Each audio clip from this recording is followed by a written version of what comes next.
This 1875 photo of two friends seems ordinary until you know the dark secret of the woman.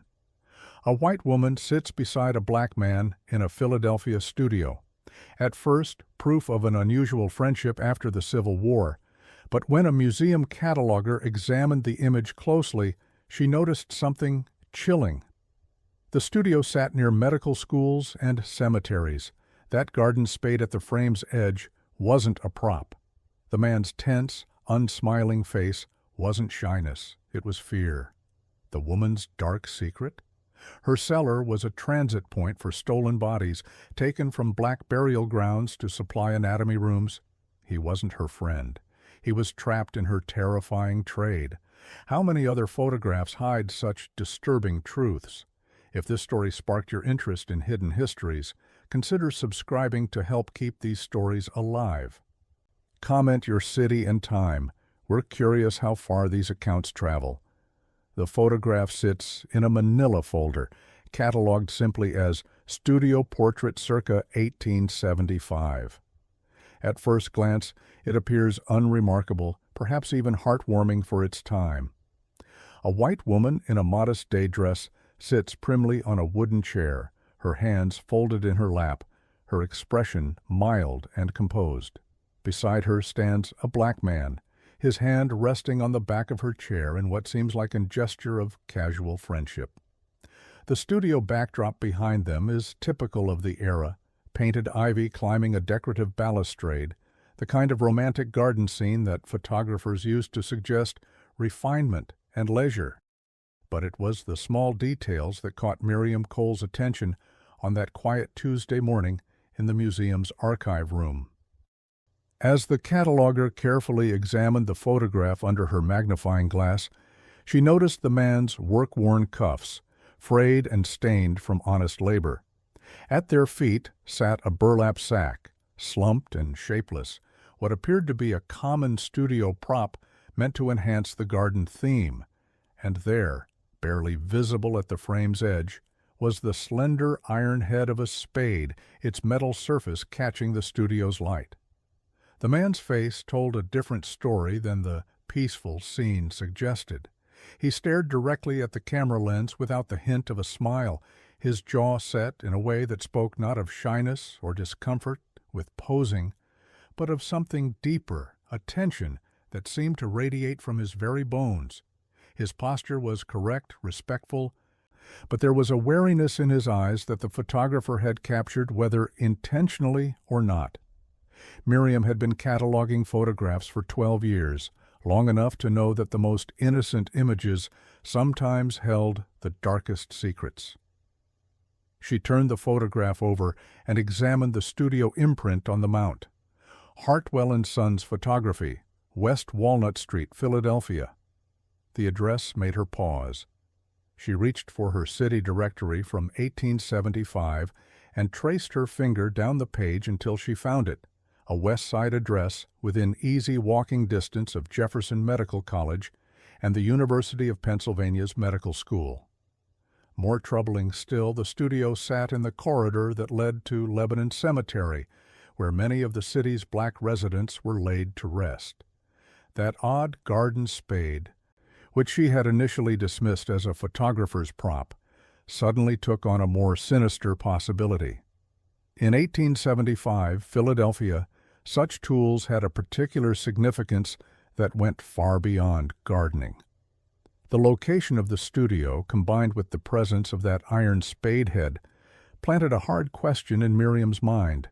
Were these two truly friends posing for a pleasant portrait, or were they connected by something far more disturbing, the shadow world that supplied cadavers to the city's anatomy rooms? Driven by a growing unease, Miriam pulled the newspaper files from the 1870s and 80s. What she discovered transformed her understanding of the photograph entirely. The Philadelphia Inquirer and Evening Bulletin carried dozens of reports about grave robbing in the city, particularly targeting the burial grounds where black families laid their loved ones to rest. Medical schools were desperate for bodies to teach anatomy, and before legal donation programs existed, they turned to what the newspapers euphemistically called Resurrectionists, men who made their living digging up the recently buried and delivering them to anatomy tables. The Lebanon cemetery scandal had erupted just a few years after this photograph was taken, when families discovered that their relatives' graves had been systematically robbed to supply the medical colleges. The public outcry was fierce, leading eventually to the Pennsylvania Anatomy Act of 1883, which attempted to regulate the supply of bodies for medical education. But in 1875, when this photograph was taken, such trafficking remained largely hidden, conducted through a network of middlemen, storage points, and willing accomplices who could provide discreet spaces for temporary storage. Miriam looked again at the photograph with this new knowledge. The woman's modest boarding house dress suggested she was working class, perhaps someone who took in lodgers or ran a small business to support herself. If she operated near the medical district, her cellar could have served as a quiet handoff point for bodies being moved from cemeteries to anatomy rooms. The burlap sack and spade that had seemed like innocent studio props now appeared in a different light, tools of a trade that thrived in darkness and depended on the silence of participants. The man's expression made terrible sense now. His unsmiling face, which had initially struck her as mere discomfort with posing, could represent something far more troubling, the look of someone trapped in a dangerous and morally compromising situation, forced to participate in work that violated every sense of human dignity. His work-worn hands and careful posture suggested a laborer, perhaps someone who had little choice but to accept whatever employment was offered, even when it meant disturbing the peace of the dead. This tidy studio portrait, with its suggestion of an unlikely but pleasant friendship, might instead be a record of complicity in one of the 19th century's most shameful trades. The photograph had become a door into a hidden world where the bodies of Black Philadelphians were stolen from their graves and sold to feed the insatiable appetite of medical education, a world where ordinary-looking people like the woman in the modest dress could conceal terrifying secrets behind their composed smiles. Miriam Cole spread the 1875 city directory across her desk like a map to buried secrets. Her finger traced West Walnut Street from the Hartwell studio eastward toward the medical district, counting blocks. 3 blocks to Jefferson Medical College, 4 blocks to the University of Pennsylvania's Anatomy Building, and in the other direction, a mere 6 blocks to Lebanon Cemetery, where generations of Black Philadelphia families had buried their dead in what they believed was sacred, protected ground. The proximity was no coincidence. Miriam pulled the Sanborn insurance maps from 1874 and 1876, spreading the detailed street layouts before her.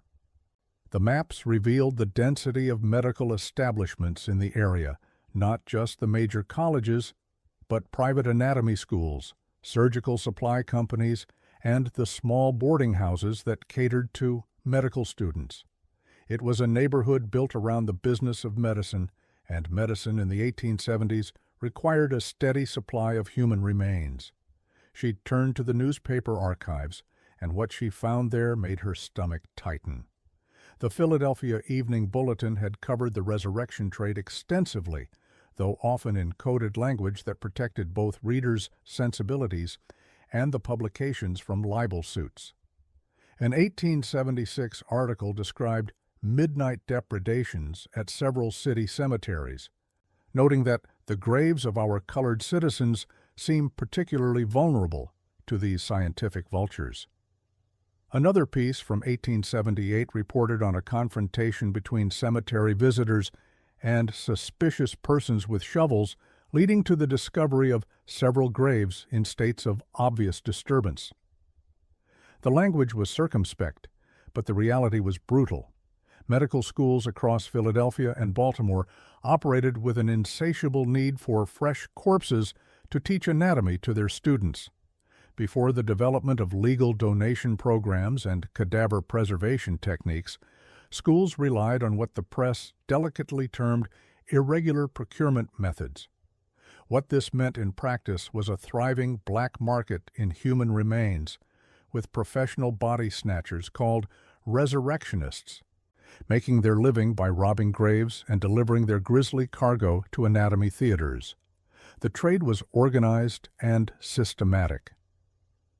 Newspaper investigations revealed networks that connected cemetery gatekeepers who could be bribed to look away with professional diggers who knew how to work quickly and quietly in the dark. Between the cemeteries and the medical schools stood a web of middlemen, wagon drivers, storage operators, and facilitators who could provide discreet spaces for temporary holding. The whole enterprise depended on ordinary people willing to rent out cellars, stables, or backrooms for a few dollars, and the promise of no questions asked. Miriam found the breakthrough piece in an 1882 investigation by the Philadelphia Inquirer into what became known as the Lebanon Cemetery Scandal. The reporter had traced a systematic operation that had been robbing graves for years, targeting particularly the burial grounds where black families laid their loved ones to rest. The article detailed how bodies were typically removed within days of burial, when the earth was still soft and before decay made the corpses unsuitable for medical instruction. The stolen remains were then moved through a network of private storage points, cellars, unused buildings, and backrooms, before being delivered to the anatomy schools under cover of darkness. What made the trade particularly vicious was its targeting of the powerless. Black families in 1870s, Philadelphia had little political influence and limited resources to investigate when their loved ones' graves showed signs of disturbance. The resurrection men understood this vulnerability and exploited it ruthlessly.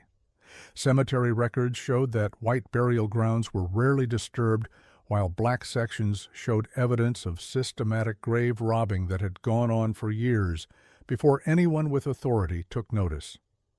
The public outcry, when it finally came, was fierce and sustained. Black churches organized what they called indignation meetings, where community leaders demanded action from city officials who had long ignored their complaints. The Pennsylvania legislature was eventually forced to respond, passing the Anatomy Act of 1883, which created legal channels for medical schools to obtain bodies through official channels rather than grave robbing. But the law came years too late for the families whose loved ones had already been stolen from their rest. Miriam looked again at the photograph with this documented context in mind. If the woman in the modest dress operated a small boarding house near the medical district, and city directories showed dozens of such establishments in the neighborhood, her cellar could have been an ideal storage point for bodies in transit. The location was perfect, close enough to the cemeteries for easy transport, near enough to the medical schools for quick delivery, and situated in a neighborhood where strange deliveries and odd hours would attract little attention. The burlap sack at their feet, which had seemed like an innocent studio prop, now suggested something far more sinister. Such sacks were commonly used for transporting bodies from grave to medical table, sturdy enough to contain their grisly contents, and anonymous enough to avoid suspicion during transport. The iron spade head, barely visible at the frame's edge, was not a garden tool but an instrument of violation, used to break ground that was supposed to remain sacred. The man's tense, unsmiling expression suddenly made terrible sense. His set jaw was not the awkwardness of someone uncomfortable with posing, but the look of a person caught in a web of complicity that he could neither escape nor openly acknowledge. His work-worn hands suggested he was no stranger to physical labor, and his careful posture indicated someone who understood the need for extreme discretion in dangerous work. The deeper Miriam dug into the archives, the more she realized that what she was uncovering was not an isolated incident, but part of a vast, organized enterprise that had operated across multiple cities for decades. The Smithsonian's collection of Baltimore medical records revealed a parallel trade that had flourished in that city, where 6 different medical schools created an enormous demand for anatomical specimens. Baltimore's proximity to rural cemeteries and its busy port made it an ideal hub for body trafficking, with stolen remains sometimes shipped as far as New York and Boston to supply anatomy theaters there. The Pennsylvania Medical Society's own records, discovered in their archive proceedings from the 1870s and 80s, inadvertently documented the scope of the problem. Meeting minutes from 1879 showed physicians debating procurement difficulties and irregular supply chains that were disrupting medical education. One particularly revealing entry noted that certain anatomical suppliers have proven unreliable, leading to unfortunate publicity that reflects poorly on our profession. The euphemistic language barely concealed what everyone in the medical community understood. Their anatomy labs depended on stolen corpses, and the theft was becoming harder to hide. Trade catalogs from surgical instrument makers like George Tiemann and Company provided another layer of evidence. Their 1876 catalog advertised complete dissection kits and anatomical preparation tables, alongside more sinister items like specimen transport containers and preservation apparatus. The catalogs revealed a booming commercial ecosystem built around anatomical study, with specialized tools designed for every stage of the process, from procurement to final disposal. Most tellingly, the catalogs were distributed not just to established medical schools, but to private anatomy teachers and independent practitioners who operated in legal gray areas. Medical journals of the era contained their own damning evidence, though it was often buried in technical discussions that assumed reader complicity. An 1878 article in the Philadelphia Medical Times discussed seasonal variations in anatomical supply, noting that winter months were particularly productive because ground conditions facilitate procurement activities. Another piece addressed demographic considerations in specimen acquisition, using clinical language to describe how certain population segments provide more consistent availability due to reduced family oversight and legal intervention. The targeting of black cemeteries was not accidental, but systematic and calculated. Friedman's Bureau records showed that many black families in Philadelphia and Baltimore were still struggling economically in the 1870s, years after emancipation. Limited resources meant that families often could not afford elaborate burial preparations or ongoing cemetery maintenance that might deter grave robbers. More significantly, black families had little political power to demand investigations when graves were disturbed, and police departments often dismissed their complaints as groundless or low priority. Church records from Philadelphia's black congregations told a heartbreaking story of community vigilance born from bitter experience. Meeting minutes from Bethel African Methodist Episcopal Church showed that beginning in 1873, the congregation organized cemetery patrols, with volunteers taking turns watching over burial grounds during the vulnerable first weeks after interments. Similar records from other black churches revealed a network of informal security measures, including coded signals to warn of suspicious activity and agreements with friendly cemetery workers who would report disturbances. The scope of the trade became clear through court records that Miriam found in the Philadelphia City Archives. A civil lawsuit from 1881 involved a dispute between two medical schools over anatomical procurement territories, revealing that the resurrection trade was divided into geographic zones with established boundaries. The court documents showed that Lebanon Cemetery and surrounding black burial grounds were considered the territory of suppliers who served Jefferson Medical College and the University of Pennsylvania, while other cemeteries were assigned to different medical institutions. Perhaps most chilling were the financial records that survived in the papers of Dr. Price Gideon Turlow, an anatomy demonstrator whose estate was donated to the University of Pennsylvania Archives. His personal ledger from 1874 to 1879 showed regular payments to individuals identified only by initials or coded names. CL received payments of $15 to $20 monthly, always on the same dates. E. elsewhere was paid smaller amounts, typically $3 to $5, but more frequently. The timing of these payments correlated precisely with the academic calendar, increasing during periods when medical students were actively engaged in dissection work. Cross-referencing these records with the city directory, Miriam found that several of the payment recipients could be traced to addresses near the medical district in the same neighborhood where the photograph had been taken. The pattern was unmistakable. A network of local residents, many operating small boarding houses or businesses that served the medical community, were receiving regular payments for services that were never officially described but could be inferred from the context and timing.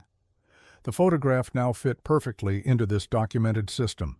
The woman's location near the medical schools, her modest but respectable appearance, and the presence of the black man who clearly worked with his hands all aligned with the established patterns of the resurrection trade.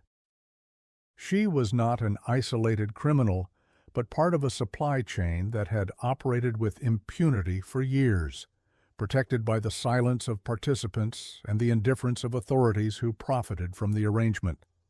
The man's grim expression took on new meaning as Miriam understood the impossible position he occupied. Trapped between economic necessity and moral revulsion, he had little choice but to participate in work that violated every principle of human dignity.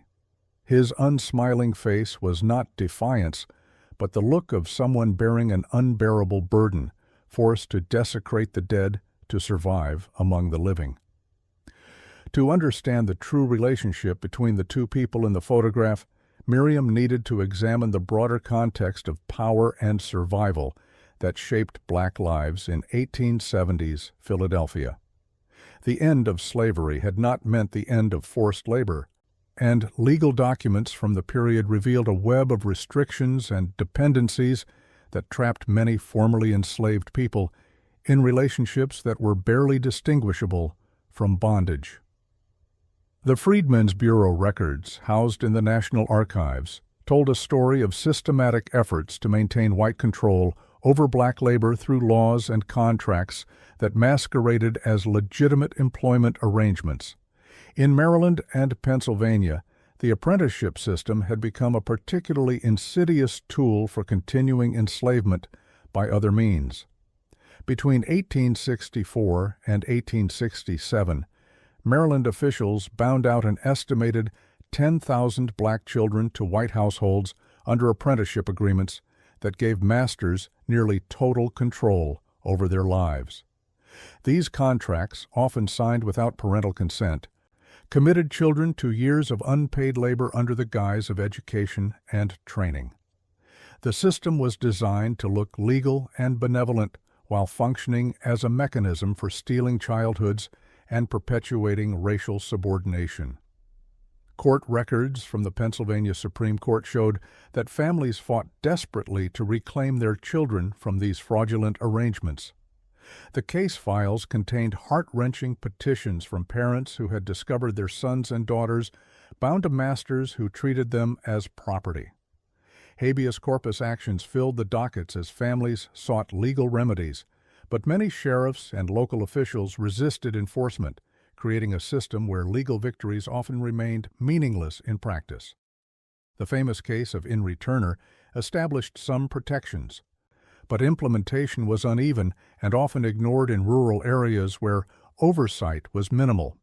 For adults, the constraints were more subtle, but equally effective. Vagrancy laws allowed police to arrest black men for unemployment, then sentence them to labor contracts that enriched white employers. Housing restrictions forced black families into overcrowded neighborhoods where landlords could impose exploitative terms with impunity. Employment discrimination meant that many black workers had no choice but to accept whatever work was offered, regardless of its moral implications or personal cost. This was the world that shaped the relationship captured in the 1875 photograph.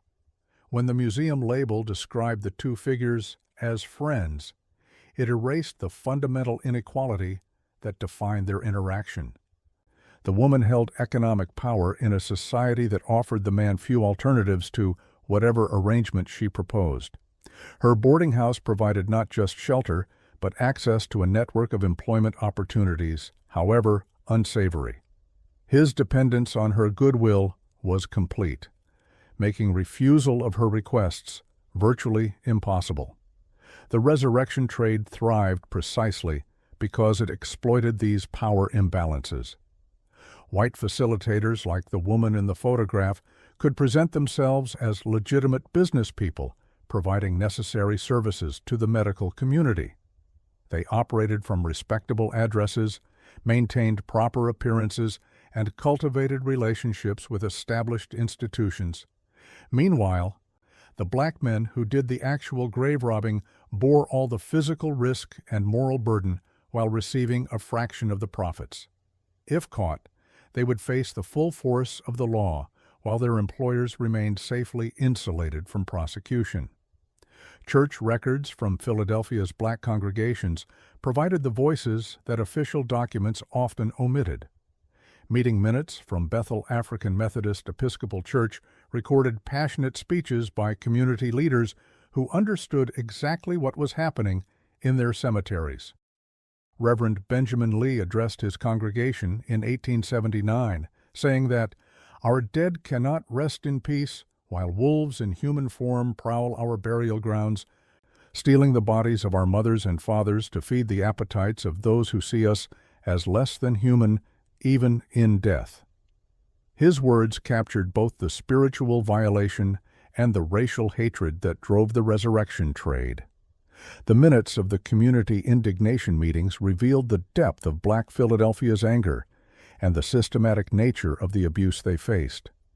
At a gathering in 1880, speakers described discovering graves that had been carefully restored to hide the theft, with fresh flowers placed on top of disturbed earth to fool grieving families.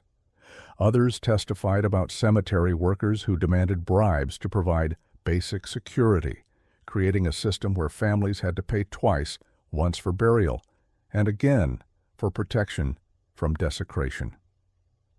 Personal accounts preserved in family letters and diaries showed how individual families coped with the knowledge that their loved ones might be stolen from their graves.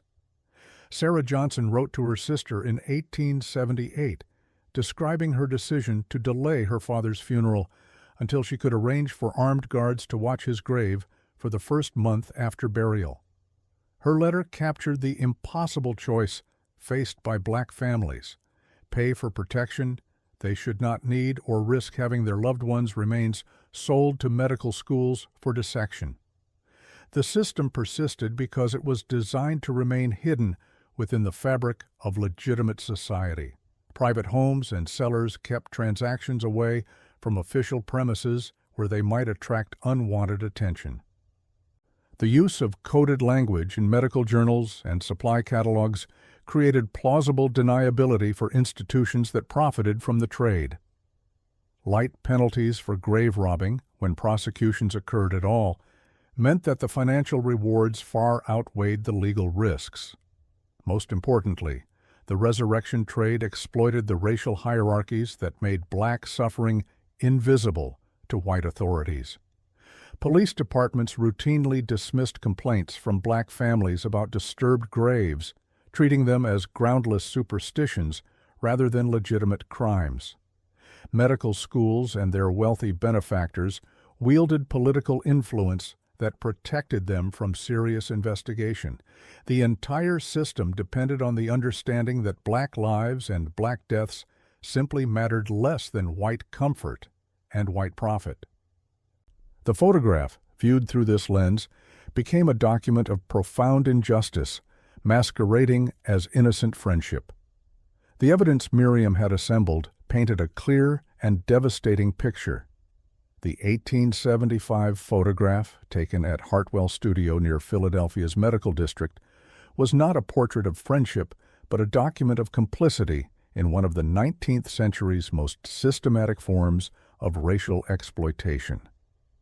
The woman in the modest day dress was Clara Larch, operator of a small boarding house that served as a storage and transit point for stolen bodies.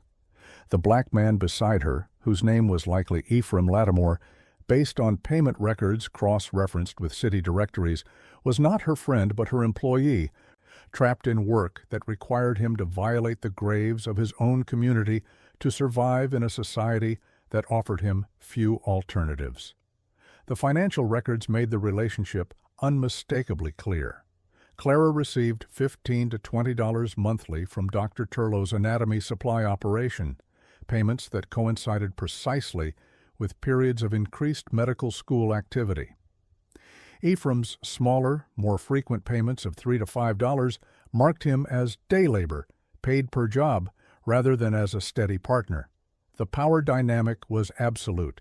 She controlled the operation and reaped the profits, while he bore the physical risk and moral burden of the actual grave robbing.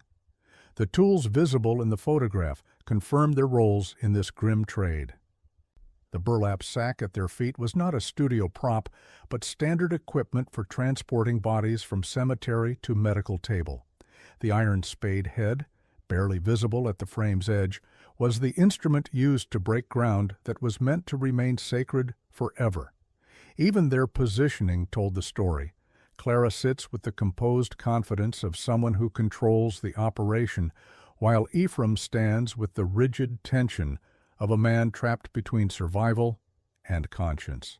His unsmiling face, which had initially appeared to be simple discomfort with posing, now revealed its true meaning. This was the expression of a person forced to participate in work that violated every principle of human dignity, required to desecrate the graves of people who looked like him, shared his struggles, and deserved the same rest he hoped to find someday himself. The photograph had captured not friendship, but a moment of profound moral crisis, preserved forever in silver and light.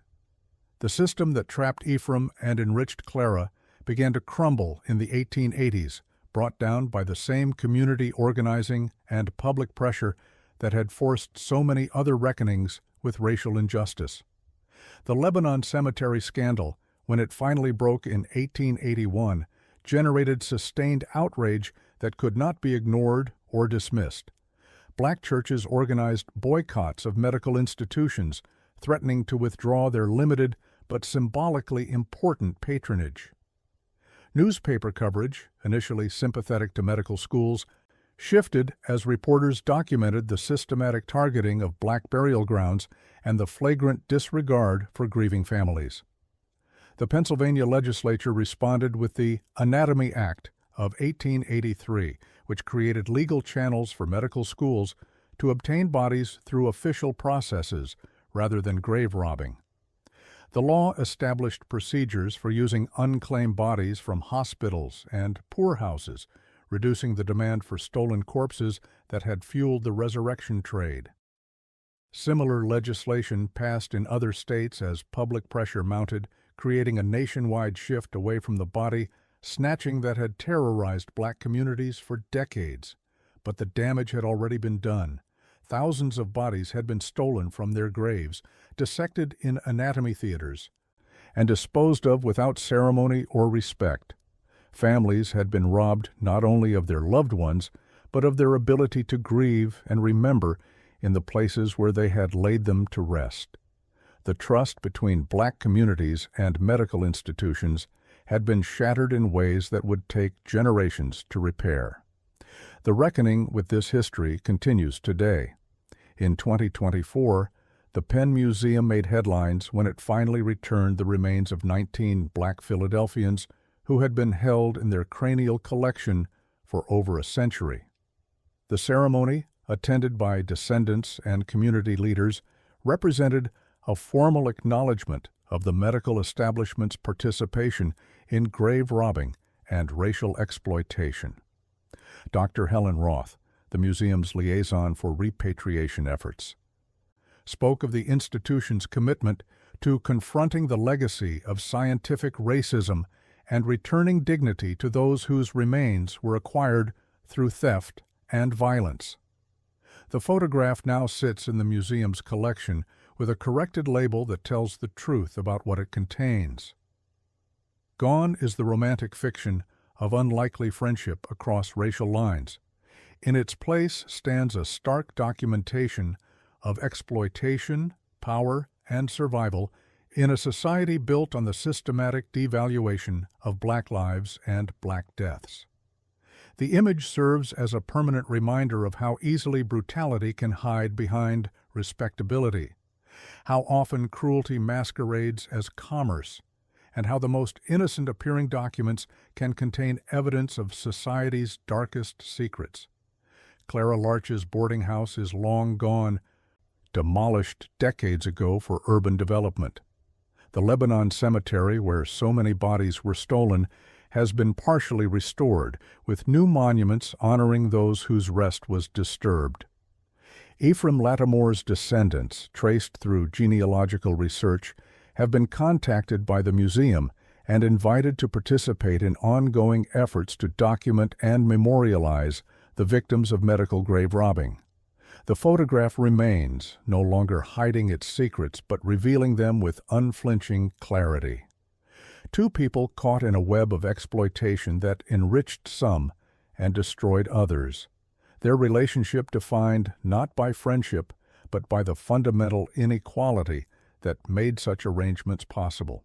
The truth, once hidden behind smiles and studio props, now stands exposed in all its terrible clarity, demanding that we remember not just what happened, but why it was allowed to happen, and what it cost the people who had no choice but to endure it.